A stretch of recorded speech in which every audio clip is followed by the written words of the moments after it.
আমি ওপোর একজন কনসালটেন্ট ওইসি কল্যাণ দত্ত। আজ আপনাদেরকে দেখাবো ওপো রেনো 15 সিরিজের কিছু ফোন। ওপো লঞ্চ করেছে 15 প্রো, 15 প্রো মিনি, 15 এবং 15C।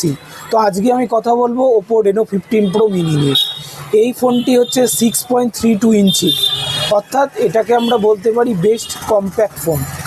এবং এই ফোনটায় আমরা পেয়ে যাচ্ছি অ্যাডোস্কেস গ্রেড অ্যালুমিনিয়াম ফ্রেম, এছাড়া কি বেজেললেস একটা ডিসপ্লে। এছাড়া আমরা কি পাচ্ছি, এই ফোনটাতে আমরা পাচ্ছি ফ্ল্যাগশিপ লেভেলের 200 মেগাপিক্সেলের ক্যামেরা, যেটাতে আপনি কি পাবেন, অনেক দুর্দান্ত হাই কোয়ালিটির ছবি আপনি তুলতে পারবেন। এছাড়া আমরা কি পাচ্ছি 50 মেগাপিক্সেলের টেলিফটো পোর্ট্রেট ক্যামেরা এবং 50 মেগাপিক্সেলের আলট্রা ওয়াইড ক্যামেরা।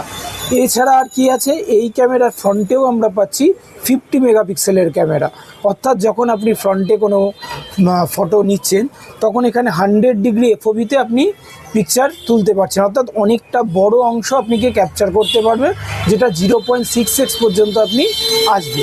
এছাড়া আমরা কি পাবো, এই ফোনটার ব্যাক ক্যামেরাতে আমরা পাবো 120x এর আলট্রা ওয়াইড জুম, অর্থাৎ এই ছবিটা দিয়ে আমি ক্রিস্টাল ক্লিয়ার ছবি তুলতে পারবো এবং আফটার ছবি তোলার পরে সেটা আমি ক্রপ করলেও দেখবো ছবিটা একদম সুন্দর রয়েছে।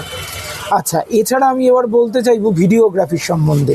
এটা আমি বলতে পারি অল ফোকাল লেন্থ 60 fps এর আমি ভিডিও করতে পারবো, অর্থাৎ এই ফোনটাতে যখন আমি ভিডিও করতে চাইছি সেই ভিডিও করার সময় আমি 4K HDR এবং আলট্রা এইচডি অন করে ফটো বা ভিডিও তুলতে পারবো। এছাড়া কি, এটার যখন আমি ভিডিওগ্রাফি করছি, অনেকে আছে ব্লগিং করেন, সে ব্লগিংয়ের সময় আমরা ফ্রন্ট এবং ব্যাক একসাথে আমরা ছবি বা ভিডিও যখন করব, ফ্রন্ট এবং ব্যাককে আমি একবার ভিডিও করতে পারবো। এটাও একটা দারুণ ফিচার্স। এছাড়া রয়েছে কি, এই ফোনটাতে কিছু নতুন এআই ফিচার্স, যেমন হচ্ছে portrait glow, AI pop out এবং এছাড়াও আরও অনেক রকমের ফিচার্স। তো এইগুলো জানতে আপনি আজই চলে আসুন।